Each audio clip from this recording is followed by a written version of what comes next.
उत्तराकाशी, श्रीनगर के कनेक्शन में सभी भाई बहनें सुन रहे हैं। तो विशेष आज वैसे तो योगा डे भी है,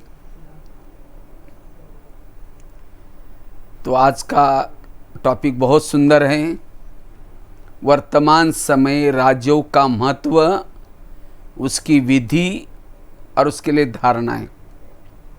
कल भी बहुत अच्छा विषय पर चर्चा की थी।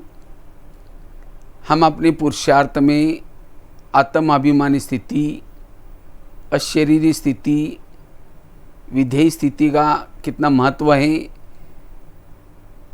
उसका पुरुषार्थ कैसे करना है, उसके बारे में चर्चा की थी। पहला लेसन। तो आज है योग का लेसन। तो वास्तव में वर्तमान समय योग की बहुत आवश्यकता है, क्योंकि योग के द्वारा ही हम मन को स्वस्थ बना सकते हैं। योग के द्वारा ही हम कर्मेंद्रिय जीत बन सकते हैं, कर्मातीत बन सकते हैं। योग के द्वारा ही हम सदा खुश रह सकते हैं, अतीन्द्रिय सुख की अनुभूति कर सकते हैं, अपने संस्कारों को परिवर्तन कर सकते हैं।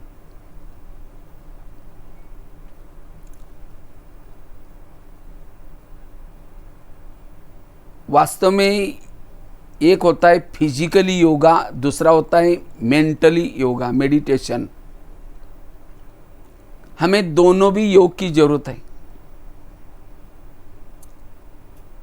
फिजिकली योगा करने से शरीर की फिटनेस अच्छी रहती है, लेकिन केवल शरीर की फिटनेस होने से नहीं चलेगा। हमारी मन भी हमारा तंदुरुस्त चाहिए, मन शक्तिशाली चाहिए।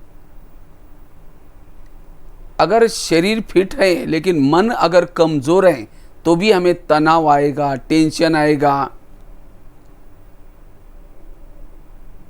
तनाव टेंशन से बचने का साधन, विकारों से बचने का साधन राजयोग है। क्योंकि जब तक हम परमात्मा से शक्ति प्राप्त नहीं करते, तब तक हम अपने मन को बढ़ा नहीं सकते, मनोबल को बढ़ा नहीं सकते, संकल्प शक्ति को समर्थ नहीं बना सकते। हम इस धरती पर आए, जन्म लेते लेते हमारी आत्मा की बैटरी कमज़ोर हो गई, और कमज़ोर आत्मा के ऊपर विकारों का कब्जा हो गया। काम, क्रोध, लोभ, मोह, अहंकार। अब इस विकारों को जीतने के लिए राजयोग की आवश्यकता है। द्वापर युग के बाद तो हमने अलग अलग साधु संतों के पास गए, धर्म मत ये सब किया। ये सब कुछ करने के बाद भी फिर भी हम नीचे ही आते गए। इसीलिए अब शिव बाबा, परमपिता परमात्मा गीता के वचन अनुसार इस धरती पर आए हैं, और ये प्राचीन भारत का राजयोग सिखा रहे हैं। लेकिन इस राजयोग का अभ्यास करने से पूर्व हमें उसका ज्ञान होना जरूरी है। वो कौन है, परमात्मा कौन है, वो कहाँ रहता है, हम कौन हैं, ये समय कौन सा चल रहा है, ये 4 युग कैसे पूरे हो गए, अब सबको वापिस जाना है। ये जब तक इस टोटल ज्ञान नहीं है, तब तक हम मेडिटेशन योग नहीं कर पाएंगे। तो सामने तो बैठे हमारे सामने तो सभी ने तो ज्ञान को तो समझ लिया ना। इसलिए कहते गीता में भी कहा है, निश्चय बुद्धि विजयंती।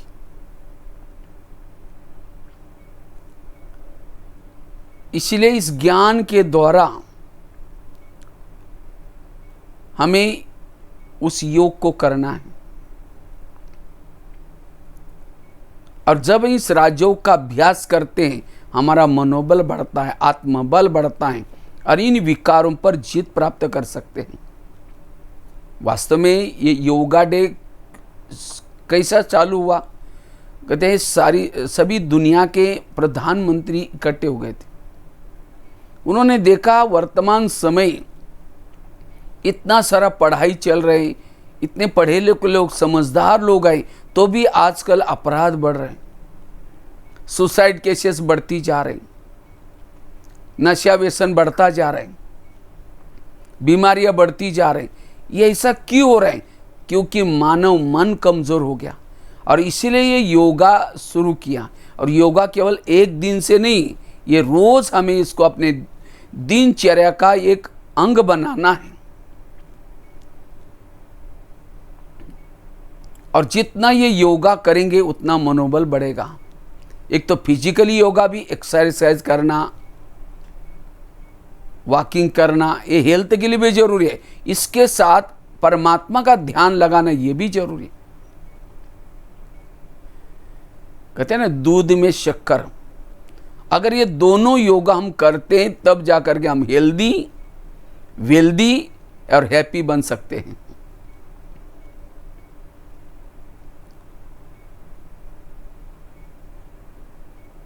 मैं तो काफ़ी सारे जेलों में मुझे जाने का मौका मिला है। मैंने उसमें क्या देखा, अच्छे अच्छे पढ़े लिखे लोग हैं, समझदार हैं, तो भी आज अपराध हुए हैं। कारण क्या? मनोबल की कमी। और इस मनोबल को बढ़ाने के लिए योग की आवश्यकता है। बीमारियां बढ़ती जा रही, तनाव, टेंशन बढ़ता जा रहे हैं, इसलिए राजयोग जरूरी है। राजयोग के द्वारा हम अति इंद्रिय सुख की अनुभूति कर सकते हैं। और जिन्होंने अति इंद्रिय सुख की अनुभूति की, वो संसार के कोई भी बातों के तरफ आकर्षित नहीं हो सकता। जो इस राजयोग का अभ्यास करता है,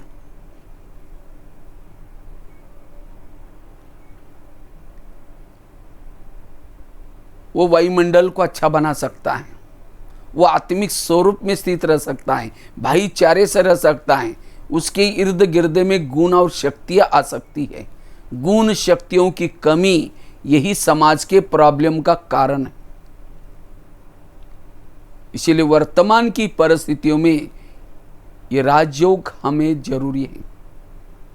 राजयोग के द्वारा ही हम अपने संस्कारों को बदल सकते हैं। और जिन्होंने संस्कारों को बदला, वही आने वाली नई दुनिया, सत्युग की दुनिया में देवी देवता के रूप में वो आ सकता है। संस्कार हमारी पूंजी है जो हमारे साथ में चलती है।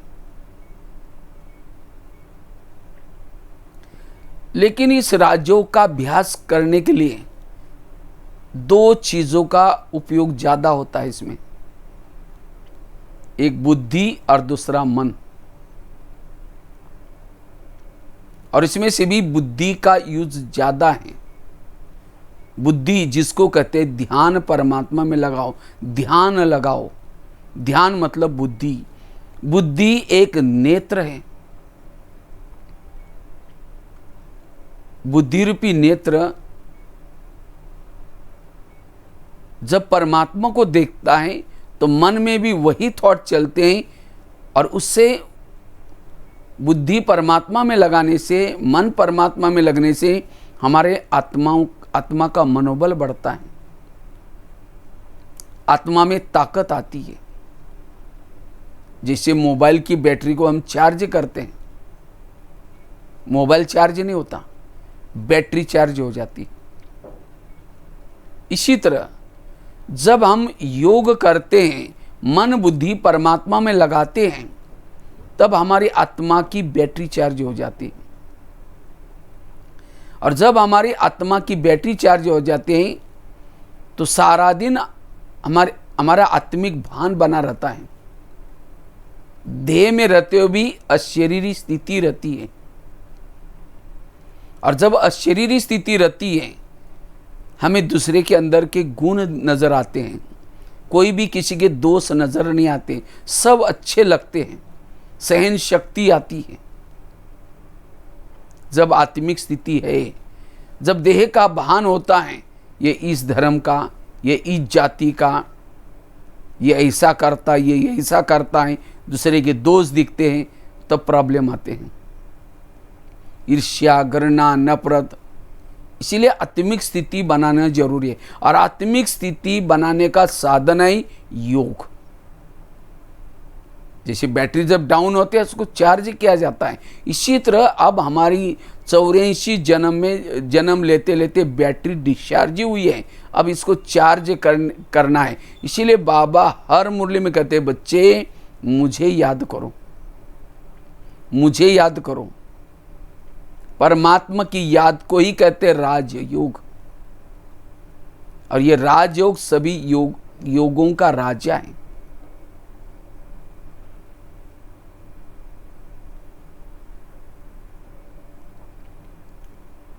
इसलिए बुद्धि एक नेत्र है।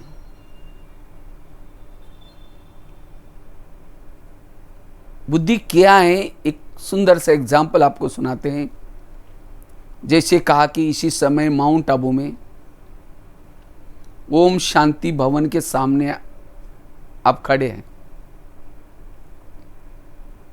ओम शांति भवन, बैकग्राउंड में पहाड़ी है, दो साइड पर दो योगी बैठे हैं, बीच में घड़ी है, सीढ़ी चढ़ करके आप ऊपर जा रहे हैं। अंदर गए, वो सामने चक्र, 4 युगों का चक्र, सत्ययुग त्रेता घड़ी के रूप में बनाया चित्र है।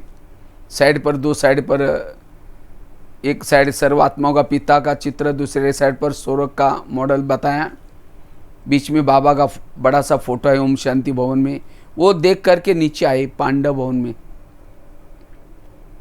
पांडव भवन में शांति स्तंभ के पास गए। शांति स्तंभ मार्बल का बना हुआ है, पवित्र स्तंभ, ज्ञान स्तंभ लिखा हुआ है। उसको चक्कर लगा करके झोपड़ी के तरफ जा रहे हैं। एक झूला भी है। झोपड़ी के अंदर गए, एक गदीला रखा हुआ है, बाबा जिसके ऊपर बैठ करके पत्र लिखते थे। वहां से आप बाबा के कमरे में गए जहाँ नीला सा ट्रांसलाइट है। एक खटिया भी है जहाँ बाबा रेस्ट करते थे। वहाँ से आप पीस पार्क में गए, पीस पार्क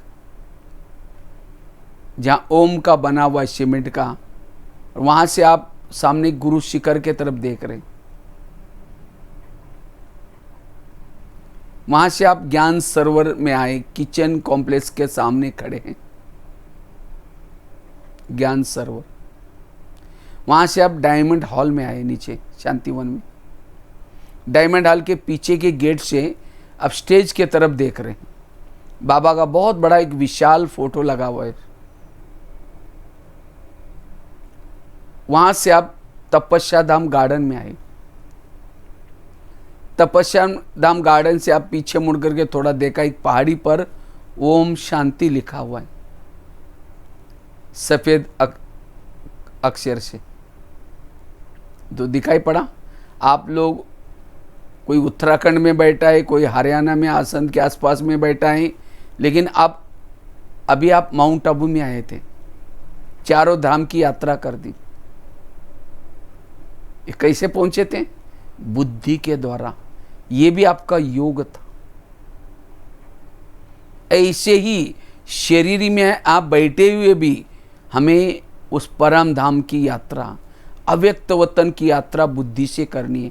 बुद्धि से वहां जाना है और वहां की वो शक्ति, वो बाबा का मिलन, उसका अनुभव करना, इसको ही कहते हैं योग। जैसे मोबाइल में जब चार्जिंग चालू हो जाता है तो बैटरी तो मोबाइल में रहती है,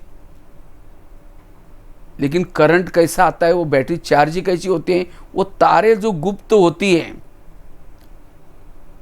एल्युमिनियम की तारे या वो जो तारे होती हैं, वो तारे जाकर के टच करती हैं। ऊपर से रबर, वो दिखाई भी नहीं पड़ती, और उसी से वो करंट आता है बिजली का, और उससे बैटरी चार्ज होती है। इसी तरह हम शरीर में, आत्मा तो शरीर में रहती है, आत्मा कोई योग में ऊपर परमधाम में नहीं जाती, लेकिन जाति कौन है? ध्यान और मन, बुद्धि और मन। और जब बुद्धि और मन परमात्मा को देखता है, मन परमात्मा के बारे में गुणगान करता है और तब जाकर के उससे आत्मा के अंदर वो बल आता है, ताकत आती है। इसको कहते हैं योग। और जब हम 15 मिनट, आधा घंटा, 1 घंटा ऐसा मेडिटेशन करते, योग करते हैं, इससे हमें जो सुख मिलता है वो सुख कुछ खाने से, कुछ देखने से, कुछ पहनने से जो नहीं मिलता, उससे से वो सुख ज़्यादा मिलता है। और इसी के लिए आत्मा प्यासी है। और जब आत्मा को ये सुख मिलता है, अंदर से, दिल से गाती है, पाना तासा पा लिया, मुझे कुछ नहीं चाहिए। वो संतुष्ट बनते हैं, भरपूर बनते हैं। वो मान अपमान निंदा स्तुति में भी समान रहती है, सहनशील बनती है, वायुमंडल अच्छा फैलाती है। इसको कहते देवता के संस्कार। इसीलिए योग के द्वारा आत्मिक स्थिति जागृत करना जरूरी है। इसे सब हमारी कारोबार आपस में सब सिस्टम से चलेगा। इसीलिए योग से उस परमात्मा की शक्ति हमें लेनी। और सारा दिन जब हम योग थोड़ा भी करते हैं, सारा दिन हमारी वो आत्मिक स्थिति जागृत रहती, कर्म योगी की स्थिति रहती है। जो सुख हमने मेडिटेशन में किया वो बार बार बुद्धि वहां चली जाती है। आंखें खुली हैं, कान खुला है, तो भी देखते हुए न देखने की अवस्था बनी रहती।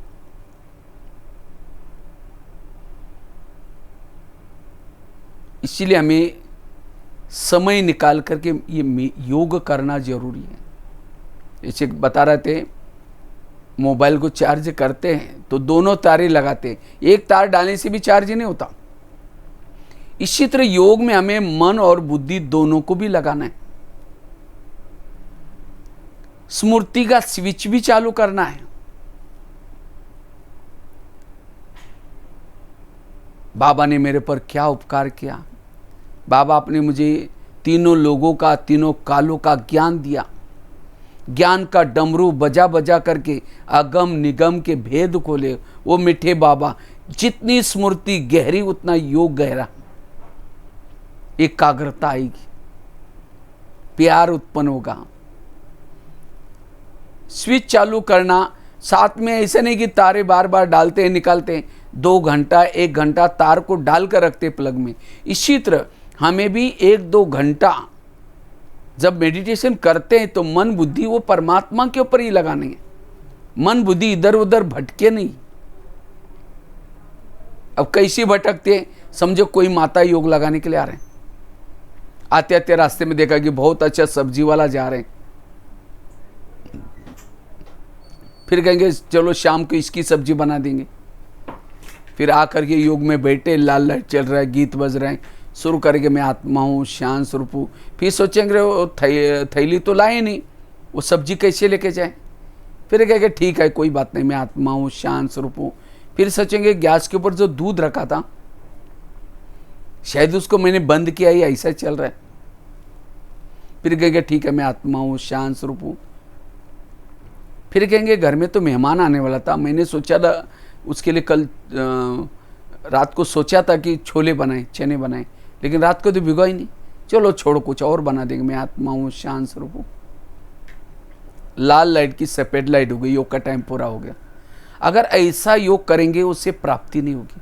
इसीलिए योग करते समय ऐसी बातें मुझे याद ना आए। क्यों याद आते हैं? क्योंकि हम सामने कौन बैठा है, कहाँ बैठे, ये भूल जाते हैं। जैसे कोई माँ मेहमान के साथ बात करे, मेहमान बहुत सालों के बाद आया है, बहुत बड़ा मेहमान है, और उसे बात करे बड़ी गहरी जरूरी बात, और उस समय बच्चा बीच में आता है, मम्मी मेरा टाई कहाँ है, मम्मी मेरा किताब कहाँ है। कहेंगे ठहर जाओ, मैं पहले ये बात करे बाद में दे दूंगी, तुम्हारा तो रोज़ का ही है, क्योंकि जरूरी मेहमान की। इसी तरह परमात्मा से हम बात करें और उसी समय ऐसी छोटी छोटी बातें आती हैं, उससे हमें डोंट केयर करना है, उसका चिंतन नहीं करना है। सारा जीवन उसी में लगाते हैं, सारा दिन उसी में लगाते हैं, लेकिन 1-2 घंटे के लिए हमें बिल्कुल एकाग्र होकर के, और ये बातें क्यों याद आती है, क्योंकि हम कर्मयोगी की स्थिति नहीं होती। जब हम कर्मयोगी बनकर के कर्म करेंगे तो योग के समय योग ही याद आएगा अच्छी तरह, वो कर्म की बातें याद नहीं आएगी। इसको कहते हैं एकाग्रता। और ऐसे योग से जन्म जन्मांतर से हमने जाने अनजाने जो भी कुछ विकर्म किए वो विकर्म कम हो जाते हैं, भस्म हो जाते हैं, और आत्मा की बैटरी चार्ज हो जाती है। और जब आत्मा ये प्रभु मिलन का सुख प्राप्त करती है, वो सदा खुश रहेगी। भले गरीब है, स्थूल कुछ भी नहीं, लेकिन अंतर की सच्ची खुशी मिलेगी,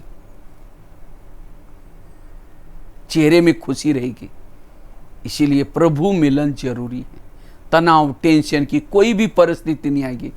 जब हम प्रभु मिलन करते हैं, आत्मिक स्थिति बनी रहती है, जीवन में आने वाली परिस्थिति को पॉजिटिव बनाने की कला आएगी।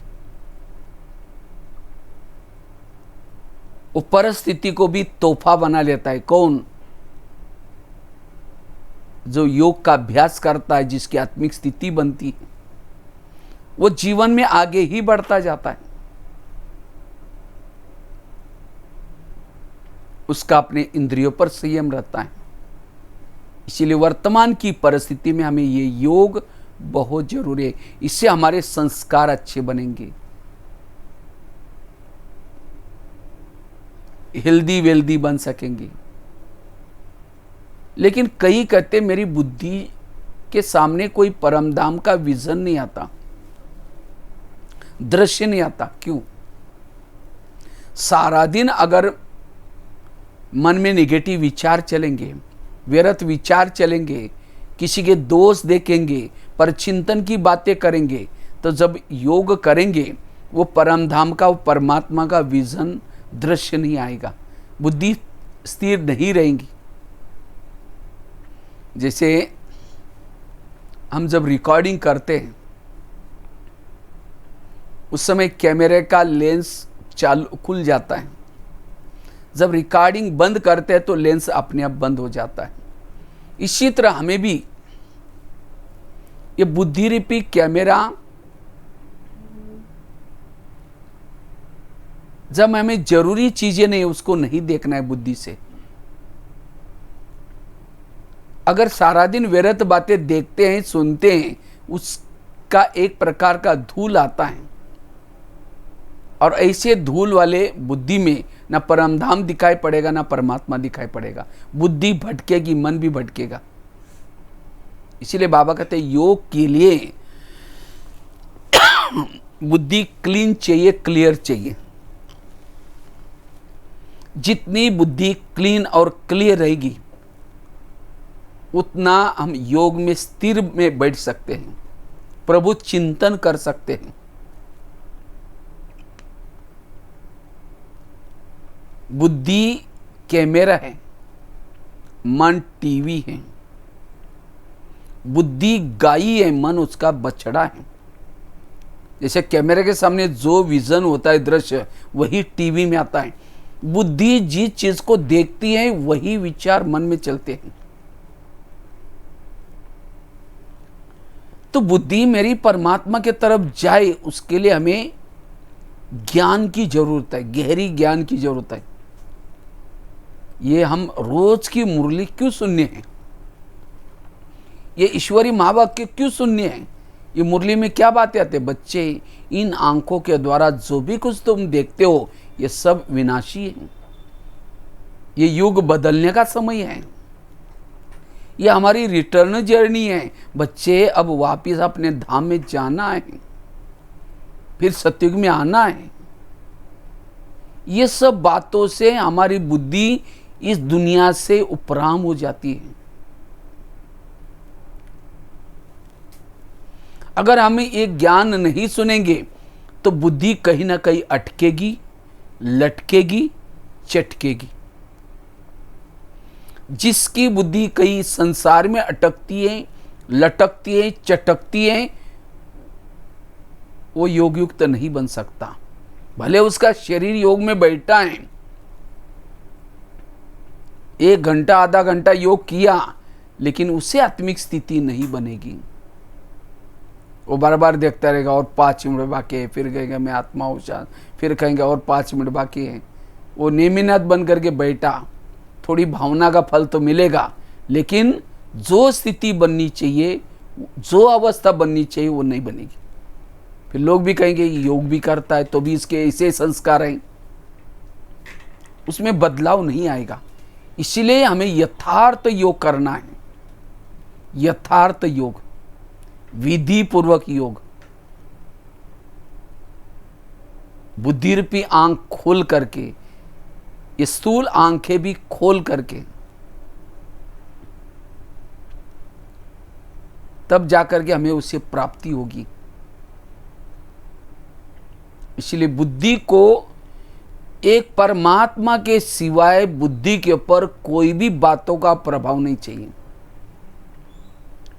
अगर बुद्धि के ऊपर कोई भी बात का प्रभाव आए, हम योग की अच्छी अनुभूति नहीं कर पाएंगे। प्रभाव से मुक्त, अभी भी चेक करो मेरे बुद्धि के ऊपर किस चीज का प्रभाव है। जब योग में बैठते हैं, जहां भी बुद्धि बार बार जाती है, मन जाता है, तो यह प्रभाव है।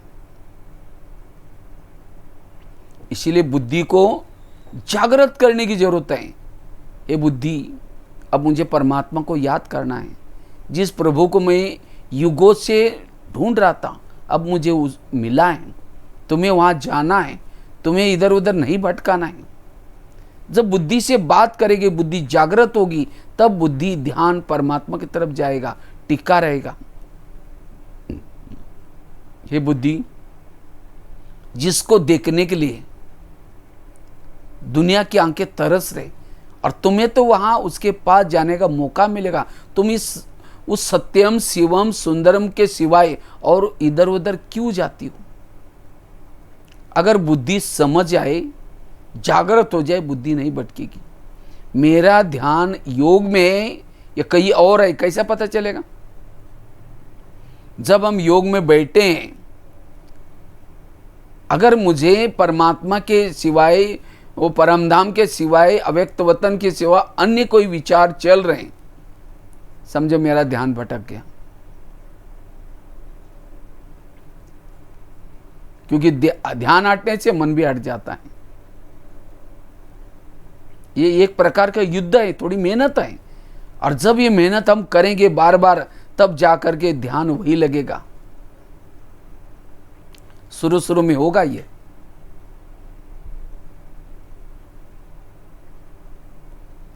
और खास तो एक तो हमें योग में अमृत वेला का योग महत्व का है। अमृत वेला का योग तो सभी तो करते होंगे। वैसे तो अमृत वेला का टाइम है 2 बजे से आगे। चलो हम तो गृहस्थी में रहते हैं, 2 नहीं 3 बजे उठो, 3 नहीं 3:30 बजे, 4 बजे उठो, कोई बात नहीं। 4 से 4:45 तक योग करना है, और वो भी आंखें खोल करके बैठना है। ऐसा नहीं कि योग में बैठ गए, आंखें बंद है। आंखें बंद है तो बाबा की ताकत, बल कैसा मिलेगा? अगर कोई मेहमान को फ़ोन करके बुलाओ, प्लीज़ हमारे घर में आ जाओ, ज़रूरी काम है, तो मेहमान आता है, लेकिन वो मेहमान आने से पहले आप दरवाजे खिड़की लगा करके सो जाओ। वो बेल बजा रहे, घंटी बजा रहे, दरवाजे नहीं खोलो। उनको लगे अगर ये क्या बात है, इन लोगों ने मुझे बुलाया, ज़रूरी इनका ही काम था, मैं 10 काम छोड़ करके इनके पास आया, और मैं आया तो दरवाजे बंद किया, वो तो चला जाएगा अपना काम करने के लिए। फिर उठ करके कहो कि क्या बात है, आप आए नहीं? वो कहेगा मैं आया था, आप अंदर ही थे, दरवाजा नहीं खोला। नहीं प्लीज़ आओ। फिर आया, फिर आने से पहले दरवाज़ा बंद करो। फिर तीसरी बार फ़ोन करके कभी नहीं आऊँगा बोलेगा। मैं जब आता हूँ तो आप दरवाज़ा बंद करते हैं। इसी तरह हम जब योग में बैठते हैं तो क्या करेंगे? बाबा का आह्वान करेंगे, मीठे बाबा, प्यारे बाबा, आप आ जाओ, हम आपसे बातें करनी है, बातें करनी है, करनी है, करनी है, करनी। तेरे द्वार खड़ा भगवान, भगत भर ले झोली। आंखें बंद कर दी। फिर बाबा को तो अमृत वेला तो हजारों भगत, लाखों, सारे दुनिया के लोग पुकारते, तो वो चला जाएगा। फिर अचानक नींद खुल गई, फिर कहेंगे मीठे बाबा, प्यारे बाबा। फिर बाबा देखता है, फिर आवाज़ आ रहा है, फिर आता है, फिर तब तक फिर सो गए। अगर ऐसा करेंगे योग में अनुभूति कैसे होगी? इसलिए हमें जागृत होकर के बैठना है, अलर्ट होकर के बैठना है। एक्चुअली नींद क्यों आती है, उसका कारण है, नींद आने का कारण है हम किसके सामने बैठे हैं, इसकी जागृति की कमी। जैसे चाय वाला जब रात को 2 बजे जब ट्रेन चलती है तो चाय चाय चाय करके वो झुटका लगाता है। रात का 2 बजे है, उसके सामने बुद्धि में रहता है मेरी कमाई होगी, 50-100 रुपये मुझे मिलने वाले, इसलिए बिल्कुल जागृत रहता है। आप फटी हुई नोट भी उसको देंगे, वो बिल्कुल नज़दीक दे करके कहे चलेगा नहीं, फटी हुई दूसरी दे दो, बोलेगा, जागृत। इसी तरह अमृत वेला हम जब उठते हैं, बाबा को याद करते हैं, तो 1-2 घंटे की उस कमाई कितनी होती है,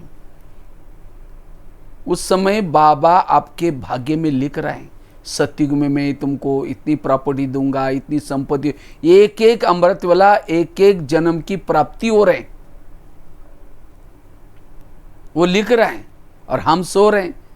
इसीलिए कहते हैं, एक कहावत भी बने, जब भगवान भाग्य बांट रहता, भाग्य में लिख रहता, तुम तो सो रहे थे क्या?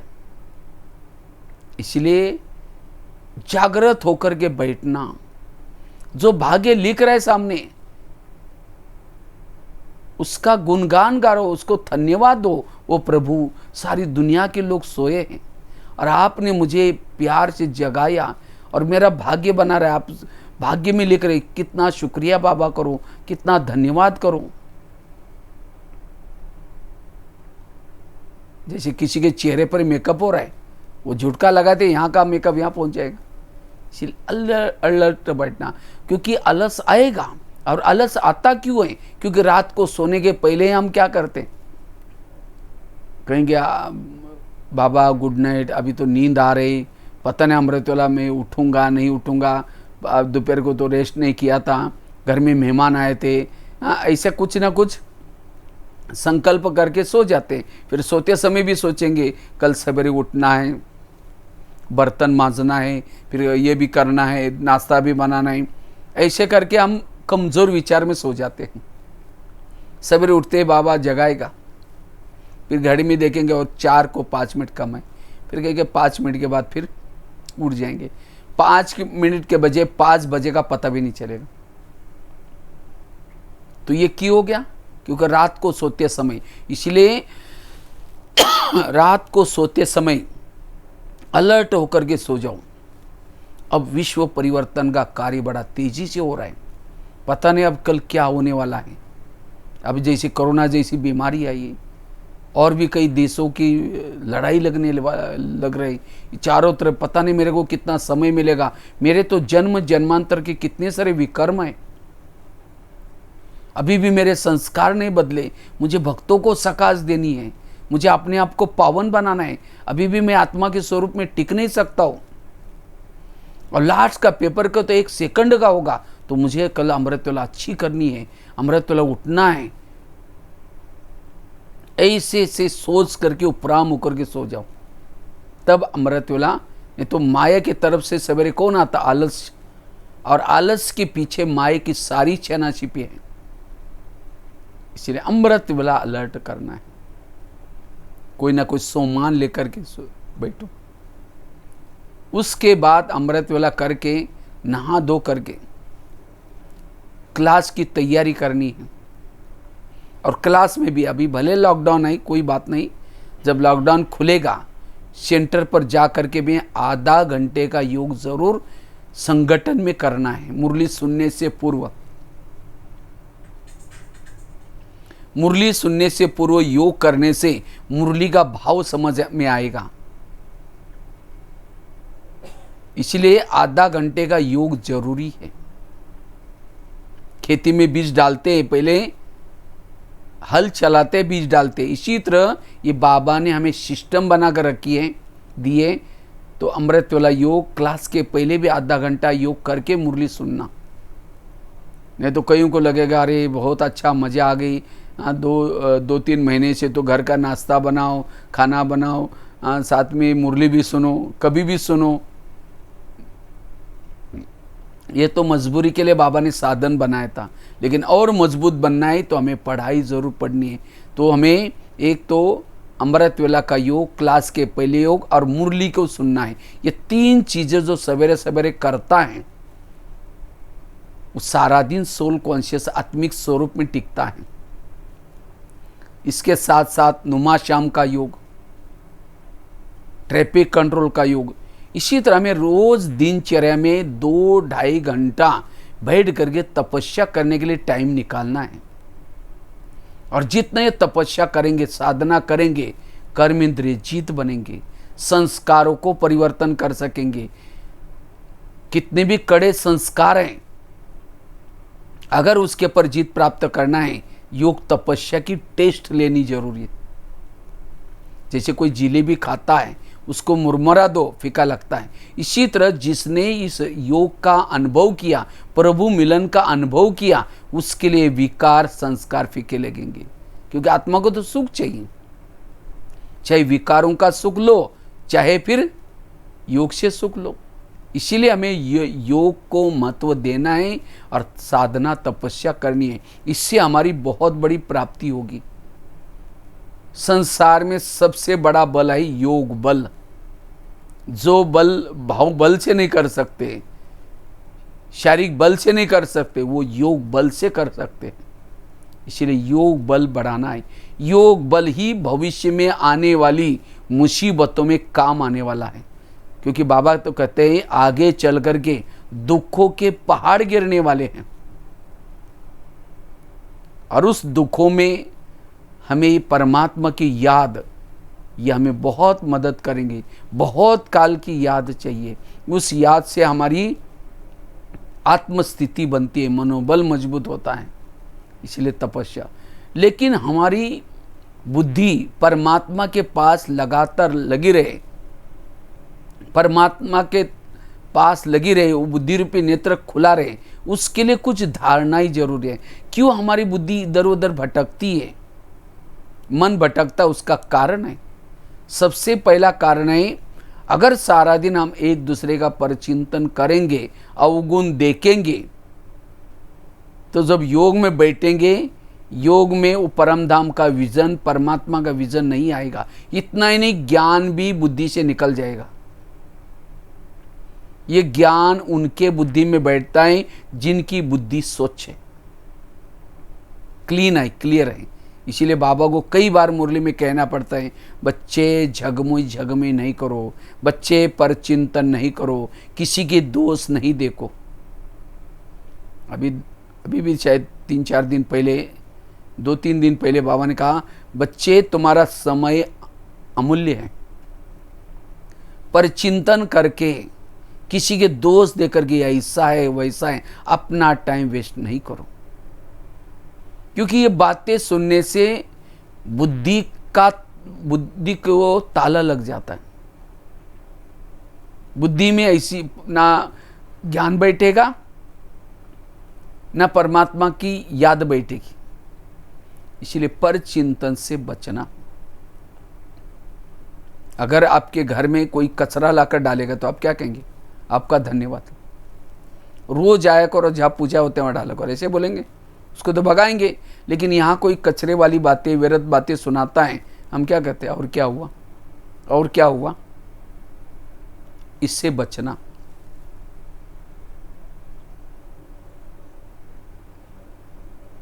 अगर कोई आकर के सुनाता है, ना सुनना ना किसी को सुनाना, इससे वायुमंडल खराब हो जाता है।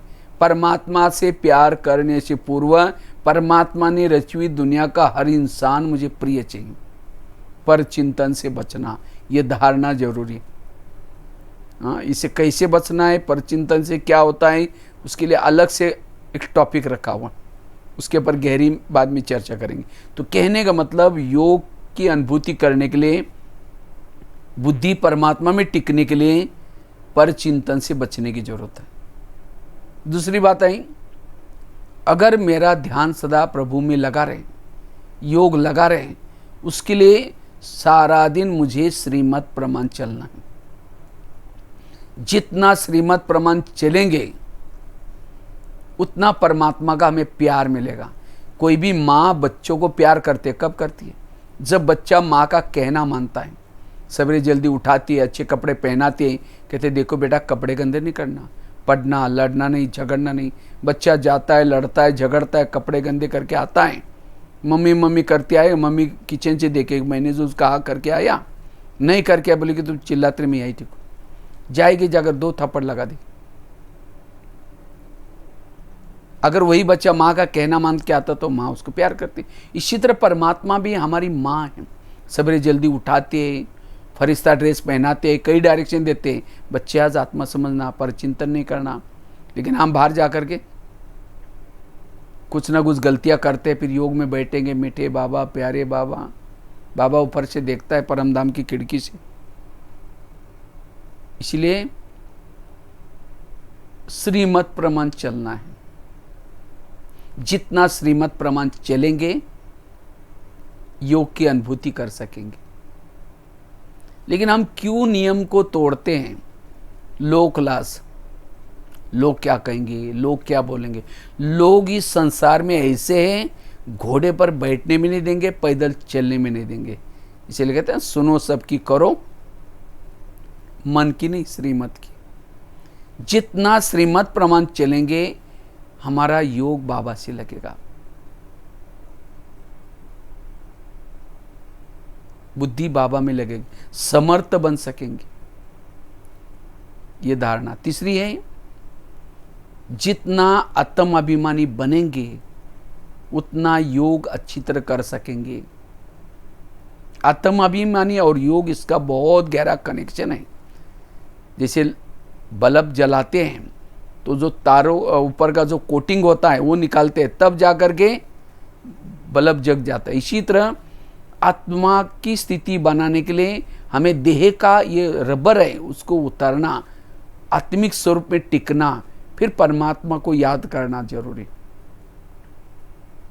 कल उसके ऊपर गहरी चर्चा की थी, कैसे हम आत्माभिमानी बनना जरूरी है, कैसे बनना है। तो आत्माभिमानी जितना स्थिति में रहेंगे उतना हमारा योग अच्छा लगेगा। चौथी धारणा है, सारा दिन कितने भी विघ्न आए, समस्या आई, मान अपमान, इन सब बातों को मुझे सहन करना है। जितना आपके पास सहन शक्ति होगी उतना योग में स्थिर बैठ सकेंगे। अगर छोटी छोटी बातों में मुरझा जाते हैं, घबरा जाते हैं, सहन शक्ति नहीं है, योग में स्थिर नहीं बैठेंगे। सहन शक्ति और योग, इसका कनेक्शन क्या है? समझो किसी ने आपको कुछ बोल दिया है और वो दिल में बातें लगी हैं। जब योग में बैठेंगे, लाल लाइट चल रहे, गीत बज रहे, शुरू करेंगे मैं आत्मा हूँ, शांत स्वरूप हूँ, फिर कह के मेरे को उन्होंने क्यों बोला, फिर कह के छोड़ो कोई बात नहीं, मैं आत्मा हूँ शांत, फिर कह के 15 दिन पहले भी तो बोला था, फिर कह के ठीक है मैं आत्मा हूँ शांत, फिर कह के सबके बीच भी क्यों बोला, मैंने इनका क्या बिगाड़ा था, कहाँ योग लगेगा। इसीलिए मुझे सहन करना है। जितना उन सारे बातों को हम सहन करते, समा लेते, उसको हल्का लेते, उतना मन हल्का रहेगा। क्योंकि हल्का मन ऊपर जाता है, भारी मन ऊपर नहीं जाएगा। तो मन को हल्का रखने के लिए उन बातों को, जिसने किसी ने मुझे बोला है, ऐसा नहीं कि हमें समाज से दूर जाना है, किनारा करना है, सबके साथ रहो, लेकिन वो बातें मुझे योग में याद ना आए, हल्की ले। उसके लिए निगेटिव बात को पॉजिटिव में बदलो। इन्होंने मेरा अपमान नहीं किया, मेरे ऊपर गुलाब का फूल डाल दिया। जो अपमान करेगा वही द्वापरिंग में मेरे मूर्ति के ऊपर रोज गुलाब का फूल चढ़ाएगा। जब योग में बैठते बाबा को, बाबा आज आपने एक बहुत अच्छा भगत भेजा था, बहुत अच्छा फूल डाल के गया, आपका धन्यवाद। निगेटिव को पॉजिटिव में बदला, हल्के रहेंगे, वो बातें योग में आपको डिस्टर्ब नहीं करेगी। इसको कहते हैं सहन शक्ति। अच्छा, किसी ने बोला भी, कई कहते मैं इसके रास्ते में जाता नहीं, मैं इसका कुछ बिगाड़ा नहीं, फिर भी ये मेरे साथ ऐसे क्यों करता है, टाली कभी एक हाथ से नहीं बजती, टाली के लिए दो हाथ चाहिए। अगर कोई मेरे साथ ऐसा वैसा करता है तो मैंने भी कभी किया था। मेरे आसपास के जितने लोग आए मेरे कर्मों को सुक्त करने वाले लोग आए। ड्रामा का ज्ञान, कर्मों का ज्ञान जो हुआ, ये सारी ज्ञान के आधार से हमारी सहन शक्ति बढ़ेगी, और जितनी सहन शक्ति होगी उतना हमारा योग अच्छा लगेगा, योग में स्थिरता आएगी। इसीलिए बाबा को ये सारा ज्ञान विस्तार करने की जरूरत क्यों पड़ी? नहीं तो केवल योग करो, योगी करो, बाकी कुछ सुनने की जरूरत नहीं। लेकिन ये अगर बेसिक नॉलेज नहीं है तो हम योग में स्थिर नहीं बैठ सकते। इसीलिए जितना जिसके पास नॉलेज के अथाह पॉइंट है वो पॉइंट स्वरूप में टिक सकता है। इसीलिए सहन शक्ति चाहिए। पहली बात बताई पर चिंतन से बचना, दूसरी बात बताई श्रीमत का पालन, तीसरी बात बताई देही अभिमानी स्थिति, चौथी बात बताई सहन शक्ति, पांचवी बात है अगर मुझे योग में स्थिरता लानी है इसके लिए सारा दिन मुझे दुआएं लेनी है। दुआएं परमधाम में जाने का विमान है। समझो कोई बहू है, सास है, ज्ञान में चलती है, अपने बहू के साथ झगड़ा करके, तंग करके, मार के, या योग में बैठे आकर के वो नीचे खींच रहे और ये ऊपर उड़ रहे, नहीं उड़ जाएगी। इसीलिए मुझे कोई मेरे लिए मुझे किसी को दुख नहीं देना है। मुझे लगता है कल ही प्रश्न में था, देवता बनने के लिए किसी को दुख नहीं दो, क्रोध नहीं करो। ये बाबा को धारणा क्यों सुनाने पड़ते हैं? क्योंकि अगर किसी की बद्दुआएं हैं, बद्दुआएं वाला आपको नीचे खींचेगा, तो मेरे व्यवहार के कारण किसी के संकल्प ना चले, ना किसी को अपने नाम रूप में फंसाओ, ना किसी को दुख दो, ना बिसरो, ना याद करो, तब जाकर के योग कर सकेंगे। इसीलिए दुआएं लेनी है, जितनी दुआएं हैं उतना योग में स्थिर बैठ सकेंगे। छठी धारणा है संस्कारों को परिवर्तन करना है।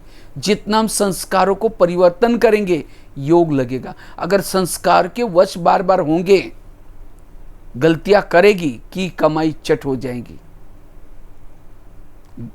संस्कार के वश होने से इंद्रियों के भी वश है, और जिसकी जो इंद्रियों के वश में है वो इंद्रिया उसको भटकाएगी, परमात्मा की तरफ जाने नहीं देगी। इसीलिए मुझे संस्कारों का परिवर्तन करना है। वो कैसे करना है, क्या करना है, उसका भी अलग से टॉपिक रखा हुआ। ये योग के लिए आवश्यक है। और लास्ट की बात है, अगर मुझे योग का अनुभव करना, अभ्यास करना है, सारा दिन मुझे अपनी इंद्रियों को ईश्वरीय श्रीमत के आधार से चलाना है। अगर कर्मेंद्रिया ही आपके ऊपर राज्य करेगी, हम योग में स्थिर नहीं बैठ सकते। जो सारा दिन गलत देखा है, गलत सुना है, उसमें ही मन बुद्धि भटकेगी। इसीलिए सारा दिन मुझे योग्य है वही देखना, योग्य है वही सुनना, योग्य है वही बोलना। स्वराज्य अधिकारी स्थिति, इसका भी अलग से एक टॉपिक रखा हुआ गहराई से। कैसे हम अपने इंद्रियों पर राज्य करें, स्वराज्य अधिकारी बने, ये योग के लिए आवश्यक है। सोमानों के अभ्यास।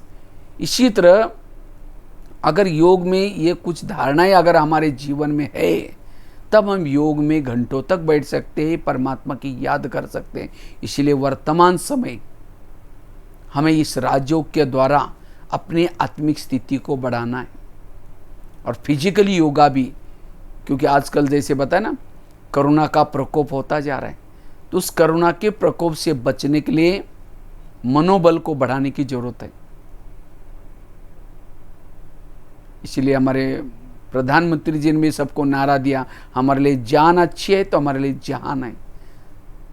तो हमारी हेल्थ अच्छी है, तो इसीलिए हेल्थ अच्छी रखने के लिए फिजिकली योगा और साथ में मेंटली योगा। और मेंटली योगा तो सबसे इम्पोर्टेंट है। नहीं तो आजकल कई फिजिकली करने के बाद भी उनके अंदर तनाव, टेंशन, कई सुसाइड करते हैं। इसलिए राजयोग वर्तमान समय बहुत जरूरी है। इससे हमारा मन तंदुरुस्त रहेगा, इसे तन भी तंदुरुस्त रहेगा, ये सृष्टि को हम परिवर्तन कर सकेंगे। इसलिए हमें रोज इसका अभ्यास करना है। तो आज विशेष अंतर्राष्ट्रीय योग भी है, तो आप सभी योग करना भी। 2 मिनट हम राजयोग की इसकी प्रैक्टिस करके पूरा करेंगे। सभी अपने अपने जगह पर कमर सीधी करके बैठेंगे।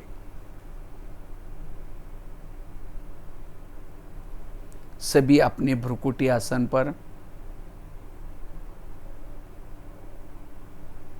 आत्मा के स्वरूप में स्थित रहेंगे।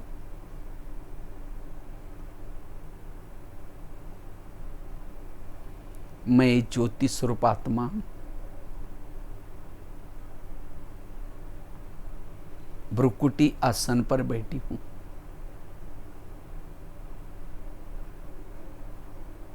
मैं आत्मा हूं। ये शरीर मेरी एक डब्बी है। मैं आत्मा इसमें चैतन्य में हीरा हूं। ये शरीर मेरी एक गाड़ी है। मैं आत्मा इसका ड्राइवर हूं।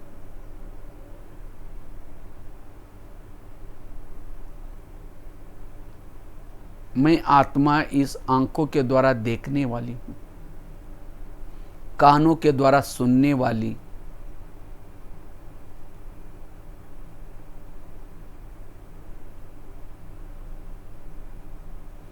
मैं शांत स्वरूप हूं।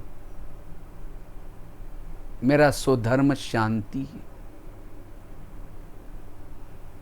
अब मैं आत्मा बुद्धि के द्वारा उस अव्यक्त वतन में जा रही हूं।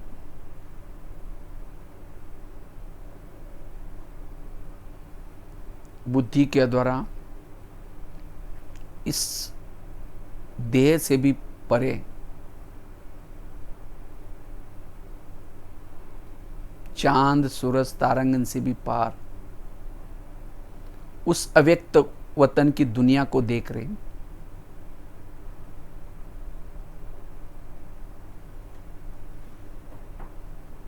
लाइट माइट की वो दुनिया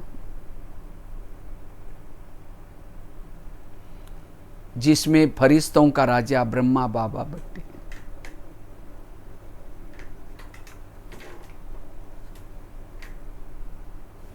बाबा से नयन मुलाकात कर रही हूं।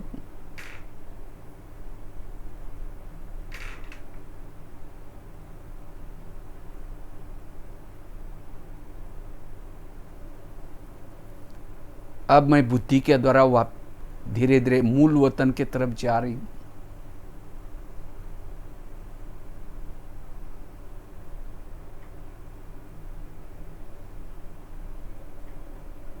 जैसे मैंने मूल वतन को देखना शुरू किया, चारों ओर सुनहरी लाल प्रकाश में दुनिया, जहां शांति ही शांति है।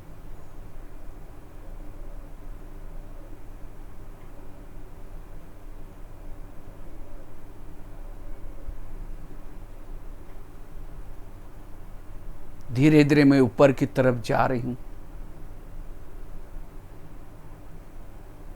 बिल्कुल शिव बाबा के किरणों के नीचे।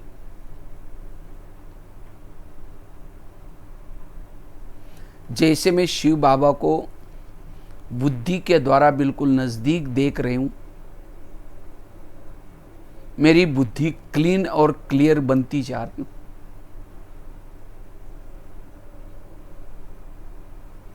जिस बाबा को देखने के लिए युगों से आंखें तरस रही थी,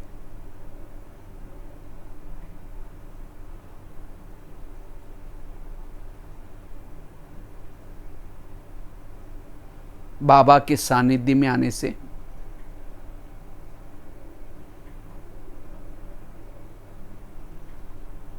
मेरे अंदर की सारी निगेटिव एनर्जी समाप्त होती जा रही।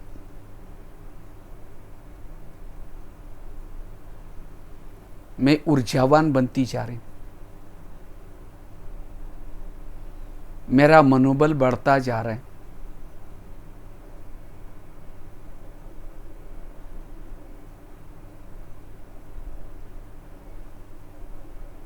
मैं शांति और शक्ति से भरपूर होती जा रही हूं।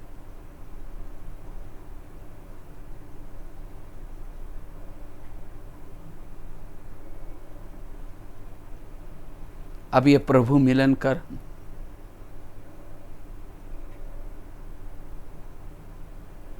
धीरे धीरे मैं वापिस अपने स्थूल वतन की दुनिया में, स्थूल शरीर में पहुंचती हूं।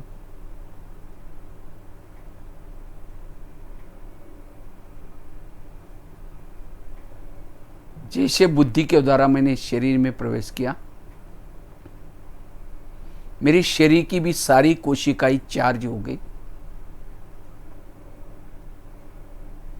मेरे शरीर से अंग अंग से शक्तियां निकलती जा रही। इससे विश्व में शांति की किरणें फैल रही।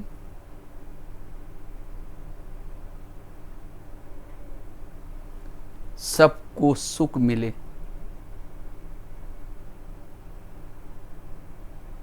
सबको शांति मिले।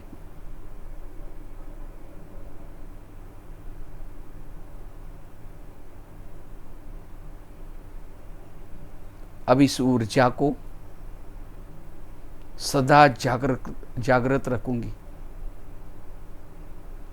सबके साथ भाईचारे से रहूंगी। मैं आत्मा हूं, अशरीरी हूं, विदेही हूं।